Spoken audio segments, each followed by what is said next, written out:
오늘은 제가 진짜로 많이 좋아하는 기업인 메리츠금융지주에 대해서 한번 말씀드려보도록 할게요. 메리츠금융지주가 진짜 올해 주가가 진짜 미친 듯이 많이 올랐죠. 근데 최근에는 조금씩 옆으로 행보하고 있는 모습이 보이고 있습니다.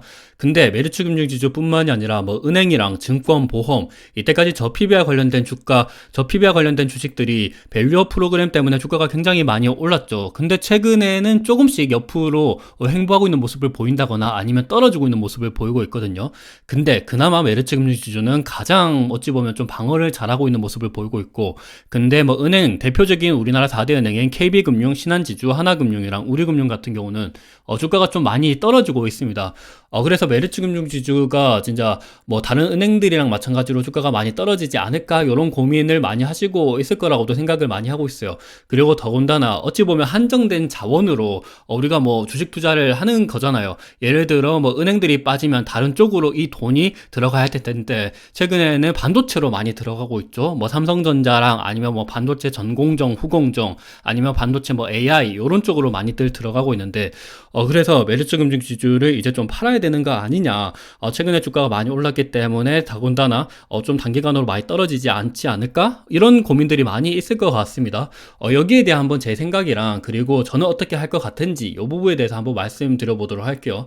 근데 메리츠금융지주는 진짜 제가 지난 영상에서 진짜 수없이 말씀드린 것 같아요. 거의 한 10번 넘게 말씀드린 것 같은데, 여튼 그럴 때마다 저는 메리츠금융지주가 우리나라 주식 중에서 가장 탑픽이다, 메리츠금융지주만 투자할 수 있다라 그런다면 그거만 진짜 많은 금액을 들어갔었어야 됐다. 근데 이미 많이 올랐기 때문에 저도 지금 많이 들어가는 거는 조금은 부담스럽긴 한 것도 사실인 것 같긴 해요. 근데 만약에 주가가 많이 조정을 받는다라 그러면 메리츠금융지주를 저는 또 많이 들어갈 예정입니다. 왜냐하면 이 부분에 대해서 한번 뒤에서 다시 말씀드리도록 할게요. 일단 메리츠금융지주의 올해 일봉 차트를 보면 주가가 굉장히 많이 오르고 있습니다. 거의 지금 조정을 많이 못 받고 있어요. 사실 요 정도 가지고 조정이라고 얘기하기도 좀 웃기기는 하죠. 이때까지 주가가 단기간에 워낙 많이 올라왔기 때문에 요 정도 좀 기간 텀을 두는 거는 어찌 보면 당연하다라고도 생각을 하고 있습니다. 그리고 월봉 차트를 보면 2013년도부터 해서 거의 10년간 차트인데, 지금 진짜 하늘을 뚫을 듯이 굉장히 많이 오르고 있는 모습을 보이고 있어요. 근데 사실 뭐 요때 주가가 많이 떨어진 거는 사실 그때는 국채금리, 뭐 시장금리가 오르다 보니까 부동산 PF 우려, 메리츠금융지주가 어찌 보면 보험사도 그렇고 증권사도 그렇고 캐피탈도 마찬가지인데 부동산 리스크가 좀 크긴 합니다. 그쪽으로 대출 채권이 많기 때문에 아무래도 금리가 많이 오르면 그쪽으로 뭐 상각 이슈가 나타나고 연체율도 많이 올라가고 뭐 당연히 충당금도 많이 쌓아야 되겠죠. 그러면 이익이 저하가 되고, 그러면 그만큼 주주 환원율이 떨어질 수가 있습니다. 그래서 뭐 그와 더불어서 이렇게 주가가 많이 떨어졌는데, 근데 그 후부터는 주가가 진짜 계속 오르고 있는 모습을 보이고 있어요. 대표적으로는 당연히 주주 환원율이 미친 듯이 높고, 생각보다 부동산 PF 리스크가 메리츠금융지주한테는 그렇게 크지가 않습니다. 요거 관련돼서는 뒤에서 한번 다시 말씀드릴게요. 그래서 일단 단기간에 굉장히 많이 올라온 것도 사실이긴 해서 좀 단기간에 떨어질 수도 있긴 합니다. 그렇지만 저는 만약에 떨어진다라 그런다면 그때 이제 좀 많이 들어갈 예정이지, 그렇다고 해서 지금 굳이 매도할 계획은 아닙니다. 그래서 이 부분을 한번 다시 이렇게 강조드리고 한번 말씀드려 보도록 할게요. 메리츠금융지주 관련돼서는 제가 영상에서 진짜 많이 소개를 드렸습니다. 한 2개월 전쯤에도 지금 계좌에 무조건 하나쯤은 갖고 있어야 하는 종목들 관련돼서 SK텔레콤, 메리츠금융지주, 우리금융지주 이렇게 금융사들에 대해서 한번 말씀을 드렸거든요. 근데 사실 어찌 보면 좀 무조건 갖고 있어야 하는 종목이라고 해서 되게 공격적인 썸네일을 가지고 이렇게 말씀을 드렸는데, 근데 저는 아직까지 메리츠금융지주만한 회사가 우리나라에서는 잘 없다라고 생각을 합니다. 메리츠금융지주만큼 돈도 잘 벌고, 그리고 자사주소가 주주 환원에 대한 의지가 큰 기업도 잘 없다라고 생각을 하거든요. 최근에는 사실 메리츠금융지주는 금융지주라고 얘기하기도 좀 웃기기는 하죠. 얘네들은 은행이 없습니다. 다른 금융지주 뭐 신한지주랑 KB금융, 우리금융, 얘네들은 어찌 보면 은행이 있잖아요. 그리고 은행이 매출에서 가장 큰 비중을 차지하고 있는데, 그러다 보니까 은행이 원래 돈을 잘 벌잖아요. 그래서 사실 얘네들이 메리츠금융지주보다도 돈을 훨씬 더 많이 벌어요. 거의 한 3배, 4배 가량 돈을 많이 버는데, 근데 시가총액으로 하자 그러면 메리츠금융지주가 거의 얘네들 은행들을 거의 뺨을 때릴 정도로 굉장히 주가가 많이 올라가고 있는 모습을 보이고 있습니다. 당연히 그에 대한 대표적인 원인은 주주 환원율이 굉장히 미친 듯이 높다. 그래서 우리가 어떤 투자를 할 때 항상 우리가 주식을 투자할 때는 주주 환원율을 절대 빼놓고 생각해서는 안 된다라고 보거든요. 우리가 주식을 투자하는 대표적인 원인 자체가 우리가 주식 어떤 거에 대해서 투자를 함으로써 나한테 얼마만큼 그게 리턴이 되는지를 보는 거잖아요. 그에 따라서 당연히 자사주 소각이랑 그리고 그 회사 자체적으로 정책적으로 얼마만큼 주주들한테 잘해줄 수 있는지 요거도 따져봐야 된다라고 생각을 하거든요. 여튼 그런 면에서 메리츠 금융주주가 우리나라 기업들 중에서는 가장 좀 좋지 않을까라고 생각을 합니다. 뒷부분에서 한번 뭐 정확한 이유에 대해서 한번 다시 말씀드릴게요. 그리고 6개월 전에도 장기 투자 적립식으로 꾸준히 사기 좋은 주식 딱 한 개, 요거 메리츠 금융주주 말씀드렸습니다. 여기 적혀져 있죠.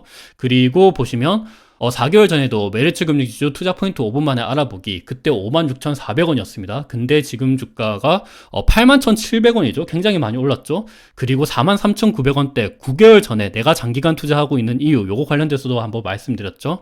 그리고 1개월 전, 그때도 뭐 단 한 주도 안 팔고 있는 이유, 뭐 그때부터는 좀 주가가 옆으로 횡보를 하고 있긴 하지만 저는 아직까지 좋게 보고 있습니다. 그리고 5개월 전에도 많이 떨어지면 인생 절호의 기회다, 진짜 굉장히 공격적으로 말씀드렸어요. 만약에 인생 절호의 기회다라고 얘기해놓고 주가가 많이 떨어지면 요거 완전 쪽팔리는 거잖아요. 근데 뭐 다행히도 주가가 많이 올라왔습니다. 여튼 메리츠 금융주주가 왜 이렇게 좋냐면, 일단 요 삼각 피라미드에 대해서 한번 말씀을 드려야 될 텐데, 최근에 저 PBR 관련돼서 밸류 프로그램 이야기가 많이 나오고 있습니다. 당연히 PBR이라는 거, 요 밸류에이션을 높이겠다라는 건데, PBR이 뭐죠? 자본분의 시가총액입니다. 시가총액을 끌어올리려 그러면 우리가 어떻게 해야 되겠죠? 기업의 이익이 늘어나거나, 아니면 그러니까 기업이 이익이 늘어난다는 것 자체가 자본 대비해서 이익이 늘어나야 된다라는 건데, ROE가 증가를 해야 된다라는 거죠. 그러니까 PBR을 높이기 위해서는 시가총액이 늘어나거나 아니면 자본이 줄어야 됩니다. 근데 ROE 같은 경우도 자본분의 이익이기 때문에 이익이 증가하거나 자본이 줄어들면 ROE가 증가를 하겠죠. 그래서 결국에는 이익이 증가하면 당연히 뭐 시가총액은 증가하는 거는 당연하겠죠. 그래서 제가 말씀드리고 싶은 거는, ROE라는 밸류에이션에 대해서 굉장히 우리가 좀 고심 있게 생각을 해보셔야 됩니다. ROE가 굉장히 중요해요. 우리나라에서는 그렇게 뭐 PER만 보고 뭐 PBR만 보고 이러는데, ROE도 굉장히 중요합니다. 자본을 태우는 게 진짜 중요하거든요. 자본을 태우려면 어떻게 해야 되죠? 당연히 어떤 거에 대해서 투자를 많이 하거나 아니면 주주들한테 배당을 많이 주거나 자사주 소각을 하거나, 이렇게 되면 자본이 줄어듭니다. 이익이 증가를 하지 않아도 자본이 줄어들면 ROE가 증가를 하고, 자본이 줄어들면 PBR이 증가를 하겠죠. 그래서 어찌 보면 성장이 정체되어 있는 기업들, 뭐 대표적으로 미국 같은 경우도 통신주들, 우리나라도 마찬가지겠지만 이익이 사실상 그렇게 증가를 많이 하지 않고 있습니다. 코카콜라도 사실 마찬가지예요. 그리고 뭐 글로벌 제약사인 존슨앤존슨 같은 경우도 이익이 막 증가하는 기업은 아니에요. 그리고 P&G도 마찬가지입니다. 얘들 같은 경우가 이익이 많이 증가를 하지 않는데도 불구하고 시가총액이 증가하는 이유가 뭐냐면, ROE가 계속 증가를 한다는 거죠. 이익이 정체되어 있어도 자본이 줄어들면 ROE가 늘어나고, 자본이 줄어들면 당연히 PBR도 늘어나고, 이익이 증가하면 당연히 시가총액도 늘어나서 PBR도 증가하겠죠. 여튼 이런 식으로 자본을 줄이는 게 굉장히 중요하고, ROE가 얼마만큼 성장하는지가 중요하다. 요 팩터를 좀 중요시 여겨야 된다라고 한번 저는 이렇게 말씀드리고 싶어요. 그런 점에서 메리츠 금융주주의 ROE를 한번 보시면 ROE가 진짜 계속 늘어나고 있습니다. 2020년도에 16%였던 게 작년도 말에는 거의 한 35%까지 올라갔습니다. 우리나라에서 ROE가 35% 정도 나오는 기업 잘 없습니다. 그리고 ROE가 보통 어떠냐면, 한번 여러분들이 투자하고 있는 기업의 재무제표를 한번 보세요. ROE가 보통 좀 떨어지거나 아니면 유지가 됩니다. ROE가 이렇게 거의 한 10% 막 이렇게 증가하는 기업이 없습니다. 4년 만에 거의 한 2배가량 증가하는 기업 잘 없어요. ROE가 왜 이렇게 증가를 하냐 그러면, 이익도 이렇게 증가를 한 뭐 대표적인 원인도 있겠지만, 자본을 많이 태우기 때문에 분모인 자본이 많이 줄어들기 때문에 ROE가 이렇게 증가를 한다는 겁니다. 그러면 당연히 PBR을 끌어올릴 수가 있겠죠. 그래서 진정한 밸류 프로그램의 일환은 ROE를 끌어올리는 거다. 그런 점에서 메리츠 금융주주는 굉장히 잘하고 있다라고 저는 생각을 하고 있습니다. 그런 점에서 또 메리츠 금융주주의 요거가 한 2022년도 그때 나왔었던 2023년도 초인가 여튼 그때 나왔었던 주주환원 정책에 대한 수립, 그거에 대한 공시였어요. 보시면 2013년도부터 배당 및 자사주 매입 소각을 포함해서 총 주주 환원율은 연결 기준 당기 순이익의 50%를 원칙으로 한다라고 합니다. 연결 기준 당기 순이익의 50%. 또 어떤 기업들 같은 경우는 별도 기준이라고 얘기를 해요. 그리고 연결 기준 당기 순이익의 50%라고 얘기하는 기업 사실 잘 없어요. 요만큼 주주 환원에 대해서 진심이다라고 보여주고 있습니다. 진짜 굉장히 많이 하고 있다라고 생각을 하시면 될 것 같아요. 그런 점에서 메리츠 금융주주는 2023년도 그때 결산 배당으로 2,360원 배당을 줬습니다. 시가 배당률로 따지면 4.1% 줬고요. 사실 시가 배당률 4.1%보다 많이 주는 기업들도 많죠. SK텔레콤 많이 주죠. 그리고 KT 많이 줍니다. 그리고 우리금융지주 많이 주죠. 신한지주도 아마 4.1%보다는 많이 줄 거예요. 근데 메리츠금융지주는 여기서 끝나는 게 아니죠. 자사주 매입 소각을 이거보다 훨씬 더 많이 줍니다. 보시면 2013년도부터 10년간 메리츠금융지주가 얼마만큼 자사주 매입을 했는지를 나타낸 건데, 사실 2020년도 코로나 전에는 자사주 매입을 그렇게까지 많이 하지는 않았습니다. 뭐 기껏 해봐야 뭐 140억, 400억, 700억 요 정도밖에 안 했는데, 근데 2011년도 코로나 때부터는 진짜 뭐 굉장히 달라지고 있죠. 2011년도만 하더라도 3번의 공시가 있었고, 2012년도도 3번 있었고, 2번 있었네. 2023년도는 한 2번 있었고, 이렇게 2024년도도 지금 이렇게 많이 하고 있습니다. 여튼 뭐 규모를 보더라도 굉장히 크죠. 2011년도 뭐 500억, 500억, 500억, 그리고 이때는 1000억이죠. 그리고 2000억, 4000억, 2400억, 그리고 최근에도 내년도 3월 21일까지 자사주 매입을 하고 있는데, 규모가 어떠냐면 최근에 공시 나왔던 거는 5천억입니다. 굉장히 많죠. 요거 5천억까지 체결 금액 누계가 다시 이렇게 쌓여야 돼요. 아직까지 시작한 지가 얼마 안 됐기 때문에 지금은 뭐 한 200억 정도밖에 안 쌓였지만, 지금 계속해서 진짜 많이 자사주 매입을 하고 있다고 생각을 하시면 될 것 같습니다. 자사주 매입에만 그치는 게 아니고 자사주 소각도 계속해서 하고 있죠. 최근에 있었던 거는 2,400억 자사주 소각을 한다라고 공시가 있었고요. 요거는 소각 예정일이 4월 5일이기 때문에 지금 얼마 안 남았죠. 곧 있으면 소각할 예정입니다. 그리고 요거에 더해서 4천억 자사주 소각을 했고요. 요거는 3월 29일 날 이미 소각을 했죠.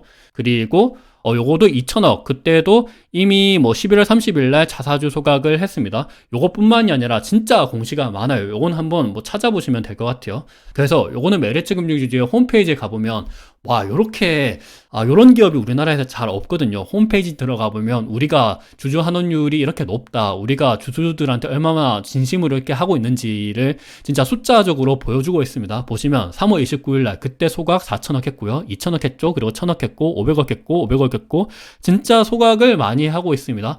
보시면 소각 전에 2억 300만 주였죠. 소각 후에 1억 9,400만 주입니다. 그 전에도 소각을 이렇게 많이 했죠. 보시면 요거 한번 계산해보면, 계산기를 제가 한번 대충 두드려 봤는데, 요거 아마 소각전에서 소각 수량을 해보면 대충 한 3% 정도 나옵니다. 그리고 요거도 한 2%인가 1% 정도 나오고, 요거도 한 2% 정도 나오고, 한 대표적으로 한 1, 2% 정도가 계속 쌓이거든요. 근데 요게 얼마나 규모가 큰지가 좀 체감이 안 되실 수가 있는데, 제가 미국 주식도 사실 투자를 하거든요. 미국 주식 중에서 뭐 자사주 소각을 많이 하는 기업들 대표적으로 P&G가 있죠. 그리고 UNH도 있죠. 그리고 뭐 존슨앤존슨도 자사주 소각을 많이 합니다. 그리고 JP모건 체이스, 월마트, 코카콜라, 펩시코, 얘네들도 자사주 소각을 많이 해요. 근데 얘네들 대비해서 오히려 메리츠금융지주가 자사주 소각을 더 많이 합니다. 사실 코카콜라랑 얘네들 자사주 소각을 하는 규모를 보면 거의 1년에 한 2% 정도 하거든요. 한 2, 3% 정도 합니다. 그렇게까지 뭐 많이 할 때도 있어요. 한 5% 정도 할 때도 있는데, 평균적으로 보면 한 2%, 3% 정도 하는 것 같아요. 근데 메리츠금융지주도 진짜 그에 못지않게 자사주 소각을 굉장히 많이 하고 있습니다. 근데 여기에 더해서 요거는 전체 주식수 대비해서 한 2%, 3% 한다는 거잖아요. 근데 메리츠금융지주의 주주 구성도를 보면 유통 주식수가 사실 별로 없습니다. 지금 최대 주주 일가가 거의 한 48%, 거의 한 50% 정도 들고 있고요.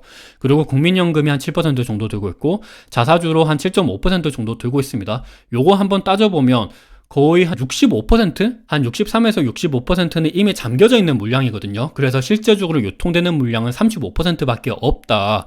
그래서 진짜 보유 주식수 뭐 9,800만 주, 그리고 1,400만 주, 그리고 1,500만 주, 요거도 만약에 이거는 이미 잠겨져 있는 물량이니까 국민연금이 갑자기 팔 리는 없잖아요. 그리고 자사주도 메리츠금융지주는 주주 환원에 대해서 적극적인 기업이기 때문에 요거를 뭐 갑자기 시장에 내다 팔고 요럴 일은 잘 없습니다. 오히려 소각했으면 소각했지, 요거를 뭐 갑자기 팔고 요러는 거는 이때까지 했었던 정책에 완전히 반하는 거기 때문에 그러지는 않을 거라고 보고 있고, 그리고 최대 주주도 갑자기 요걸 뭐 시장에 내다 팔고 요러지는 않겠죠. 그래서 얘네들이 잠겨져 있는 물량이라고 가정을 한다 그러면 요거도 한번 빼면 되겠죠. 지금 전체 주식수에다가 거의 한 1억 주가 넘죠. 한 1억 천만 주, 1억 2천만 주 정도 되죠. 요걸 빼면 진짜 소각전 주식수가 한 8천만 주 정도밖에 안 됩니다. 근데 8천만 주에서 870만 주라 그러면 거의 10%를 자사주 소각을 한다. 이미 진짜 자사주 소각률로만 따지면 한 10%가 나오고 배당 수익률로만 따지면 한 4% 정도가 나왔죠. 앞서 보신 것처럼 한 4% 나오죠. 그러면 한 14%다. 요 정도로도 한번 생각을 해볼 수가 있겠죠. 근데 사실 뭐 실제로 따졌을 때는 전체 유통, 전체 주식수 대비해서 뭐 소각 금액을 따지니까 뭐 실제적으로 그렇진 않긴 하지만 뭐 대충 보면 요렇다. 그만큼 자사주 소각에 대해서 진심이다라고 한번 생각해 보시면 좋을 것 같아요. 저는 그래서 진짜 굉장히 좋은 기업이다라고 생각을 하고 있고, 그리고 메리츠 금융지주는 지금 코스피에서 21등입니다. 시가총액으로 따지면 한 16조 정도 되는 기업이죠. 근데 보시면 당기순이익이 1조 6천억이에요. 근데 하나금융지주가 보시면 얼마 시가총액이 차이가 안 나요. 20등이 하나금융지주인데 얘네들은 거의 메리츠 금융지주 대비해서 한 2배가량 돈을 잘 법니다. 근데 시가총액으로 따지면 곧 있으면 메리츠 금융지주한테 따라잡히겠죠. 왜냐하면 PBR이 차이가 많이 나기 때문입니다. PBR이 이렇게 차이가 나는 이유는 ROE가 차이가 나기 때문이죠. ROE가 굉장히 중요하다. 30% 정도 되기 때문에 요거 봤을 때 어떤 분들은 PBR이 너무 높아서 메리츠 금융지주는 앞으로 더 올라갈 수가 없다라고 생각하시는 분들도 있는데, 그렇게만 따지면 안 되고 ROE라는 것도 보셔야 됩니다. 지금 1등에서부터 21등까지 따져보면 ROE가 가장 높은 기업은 메리츠 금융지주입니다. 요만큼 ROE가 굉장히 중요하다. 그리고 ROE가 높은 것뿐만이 아니라 매년마다 ROE가 계속해서 증가하고 있다. 요 점이 가장 핵심이에요. 그리고 신한지주도 이제 곧 있으면 뭐 얼마 차이가 안 납니다. 뭐 ROE도 굉장히 차이가 많이 나죠. 그래서 신한지주는 최근에 주가가 많이 떨어지고 있고, KB금융도 마찬가지죠. 메리츠금융지주는 계속 올라가고 있습니다. 그래서 메리츠금융지주 관련돼서 최근 레포트를 보시더라도 굉장히 좋은 말밖에 없습니다. 가장 자본을 효율적으로 활용하는 금융회사다. SK증권에서 말했고요. 그리고 파격적이다. 밸류업의 표상이다. PER이 10배 될 때까지 자사주 매입 의지가 확인된다. 기다리는 조정은 오지 않는다. 대신증권에서 얘기했죠. 지금 뭐 더 떨어지지 않을까, 계속 사라, 이런 말이죠. 이런 주식도 없다. 화제의 선전, 뭐 기대되는 24년 배당 정책, 그리고 뭐 높아진 밸류에이션 매력에 주목할 때, 부동산 문제는 없고 주주환원 재원도 충분하다. 뭐 다 좋은 이야기예요. 지금 뭐 주주가치 재고, 뭐 완전 자회사 편입에 따른 투자 전략, 뭐 이런 거 뭐 대표적으로 다 좋은 이야기죠. 뭐 굉장히 좋은 이야기를 많이 하고 있는 거고, 그리고 메리츠 금융지주 관련돼서 2023년도에서 주주환원을 얼마나 많이 했냐를 보시면 1조 883억 했습니다. 근데 총 주주 환원율로 따져보면 51% 했어요. 메리츠 금융지주는 연결 기준 당기순이익이 50% 한다라고 얘기했죠. 근데 2013년도 딱 지켰습니다. 51% 했고요. 그때 보면 자사주 매입 소각을 거의 한 6,400억 했죠. 그리고 결산 배당으로 한 4,500억 했습니다. 그래서 총 당기순이익이 2조 1,333억이었는데 총 주주 환원 정책으로 1조 883억 줬으니까 총 51% 주주 환원을 했다. 굉장히 잘하고 있다라고 생각하시면 좋을 것 같습니다. 그리고 메리츠 금융지주는 홈페이지 한번 들어가 보시면 좋을 것 같은데, 와, 홈페이지에서 이렇게 설명하고 있는 기업 잘 없거든요. 근데 보시면 진짜 가슴을 울리는, 우리 투자자들이 봤을 때는 가슴을 울리는 요런 글이 아닐까 생각을 하는데, 보시면 메리츠 금융그룹에서 대주주의 한 주와 일반 주주의 한 주는 가치는 동일하다라고 합니다. 사실 이게 진짜 당연한 이야기거든요. 근데 우리나라 기업에서 이런 당연한 이야기를 안 지키는 기업이 진짜 많죠. 제가 굳이 어떤 그룹사를 이야기하지는 않겠습니다. 근데 많은 그룹사들이 이런 모습을 보이고 있다. 이렇게 하지 않는다. 근데 메리츠 금융그룹은 대주주 한 주랑 일반 주주 한 주의 가치는 동일하다고 합니다. 많은 우리나라 코스피, 뭐 코스닥 기업들이 메리츠 금융지주처럼 됐으면 좋겠다라는 의미에서 저는 메리츠 금융지주가 진짜 좋은 기업이다라고 한번 다시 말씀드리고 싶어요. 그리고 메리츠 금융지주의 주주환원 구조를 보면 메리츠 금융지주가 자회사로 메리츠 화재랑 메리츠 증권, 메리츠 캐피탈이 있죠. 일단 메리츠 캐피탈이 배당으로 메리츠 증권한테 줍니다. 그리고 메리츠 화재랑 메리츠 증권이 또 배당으로 메리츠 금융지주한테 줘요. 그리고 메리츠 금융지주가 이제 우리들 주주한테 뭐 자사주 소각을 하거나 아니면 뭐 배당으로 주거나 이런 식으로 주주 환원을 하는 거죠. 결국에 메리츠 금융지주가 돈을 잘 벌어야 되고, 메리츠 금융지주가 돈을 잘 벌기 위해서는 화재, 증권, 캐피탈 얘네들이 돈을 잘 벌어야 된다라고 한번 이렇게 생각을 하시면 좋을 것 같아요. 메리츠 금융지주의 지난 10년간 연결 실적을 보시면 지난 10년간 실적이 계속해서 꾸준히 증가를 하고 있습니다. 영업이익이랑 당기순이익이 계속해서 증가를 하고 있고요. 오늘 말이 좀 버벅입니다. 이해해 주시길 바랍니다. 여튼 일단 실적은 계속해서 잘 올라가고 있고, 보시면 근데 많은 사람들이 금융그룹이라고 얘기를 하면 최근에 뭐 부동산 PF 관련돼서 우려를 많이 표하고 있는데, 근데 사실 메리츠 금융지주가 부동산 PF 리스크가 좀 크긴 큽니다. 그 부동산 PF 대출이 굉장히 크거든요. 근데 실제로 까보면 메리츠 금융지주의 대부분 부동산 PF 중 98%가 선순위 채권입니다. 그러니까 부동산 PF 대출에서 부실 우려가 생기더라도 만약에 뭐 이게 경매로 넘어가고 뭐 파산을 한다라고 하더라도 선순위 채권자이기 때문에 요거를 회수할 수 있는 가능성은 좀 크다, 이렇게 보여지고 있어요. 그래서 사실 다른 증권사들이 충당금을 굉장히 많이 쌓고 있긴 한데, 메리츠 증권도 물론 충당금을 많이 쌓고 있긴 합니다. 그래도 전체적으로 봤을 때는 뭐 캐피탈이랑 뭐 전체적으로 봤을 때는 그렇게까지 충당금 규모가 크지는 않다, 이렇게 보여주고 있어서 실적도 당연히 이렇게 꾸준히 증가를 하고 있는 거겠죠. 만약에 충당금이 너무 크다라 그러면 실적이 이렇게 증가할 수가 없습니다. 그래서 보면 일단 메리츠 금융지주의 부동산 PF 규모를 보면 굉장히 크죠. 뭐 다른 삼성화재랑 DB손해보험, 현대해상, 그리고 다른 은행들인 뭐 하나금융, KB금융, 얘네들이랑 비교했을 때도 부동산 PF가 진짜 큽니다. 그리고 더군다나 자산 총계 대비해서 부동산 관련 익스포저도 굉장히 크죠. 그래서 이거 관련돼서 좀 걱정거리이긴 한데, 근데 보시면 최근 4분기 실적 발표 컨퍼런스 콜에서 이제 부동산 PF 현황에서 이런 이야기를 했죠. 전체 96%가 선순위 대출로 구성되어 있고, 그리고 평균 LTV도 40% 수준이기 때문에 상대적으로 낮은 수준이 지속이 되고 있다라고 합니다. 그래서 리스크가 제한적일 것이라고 전망이 되고 있다라고 합니다. 그래서 요거는 한번 참고 삼아 보시면 좋을 것 같고, 그리고 보시면 최근에 뭐 법원 경매 건수도 늘어나고 있고 매각 건수도 늘어나고 있죠. 근데 선순위 채권자가 이렇게 좀 높기 때문에 98% 이상이 선순위이기 때문에 그렇게까지 뭐 리스크 요인은 아니다라고 해석을 하고 있습니다. 근데 부동산 PF뿐만이 아니라 해외 부동산도 보셔야 되죠. 근데 해외 부동산 관련돼서는 아무래도 조금 잠재적인 리스크가 있다라고 합니다. 해외 부동산 익스포저의 경우 선순위 비중이 50에서 60%로 추정된다라고 해서, 뭐 앞서 보신 것처럼 국내 부동산 PF는 한 90%가 선순위인데 해외 부동산 같은 경우는 선순위가 50에서 60%로 추정되죠. 그래서 요거 관련돼서는 그렇게까지 높은 게 아니어서 잠재적인 리스크가 있고, 그와 관련돼서 뭐 손상 차손을 인식하고 있다라고 보시면 좋을 것 같습니다. 그리고 NPL 비율, 요게 뭐 고정이하 요신 비율이라고 얘기를 하는 건데, 그러니까 돈을 못 받을 것 같은 그 비율도 최근에는 점차 악화되고 있다라고 얘기를 해서 요거는 한번 참고 삼아 보시면 좋을 것 같아요. 그래서 보시면 실제로 미국의 부동산 오피스 공실률도 좀 올라가고 있고, 뭐 아파트 공실률도 최근에 좀 올라가고 있죠. 요 관련돼서 해외 부동산 리스크는 조금 있어서 요거는 한번 참고 삼아 보시면 좋을 것 같다라고 한번 생각해 보시면 좋을 것 같아요. 만약에 조정을 받는다라 그런다면 최근에 주가가 너무 많이 오른 점, 그것 때문에 좀 조정을 받을 수가 있고, 그리고 부동산 PF보다는 이제 해외 부동산 쪽으로 손상 차손이 생기고 뭐 충당금도 쌓고 뭐 이러다 보니까 실적이 좀 꺾이고, 그래서 요거에 대한 우려 때문에 주가는 떨어질 수 있다. 요거는 참고 삼아 보시면 좋을 것 같아요. 하지만 저는 메리츠 금융지주는 진짜 좋은 기업이라고 생각을 하고 있고, 만약에 주가가 많이 떨어진다라 그런다면 저는 그래도 좀 기회가 될 수도 있지 않을까라고 생각을 합니다. 근데 주가가 좀 얼마나 좀 떨어질지는 잘 모르겠긴 해요. 안 떨어질 수도 있고. 그래서 오늘은 메리츠 금융지주가 왜 좋은지, 저는 왜 계속 투자하고 있는지에 대해서 한번 말씀드려봤고, 오늘 내용이 어느 정도 도움이 되셨으면 좋을 것 같습니다. 감사합니다.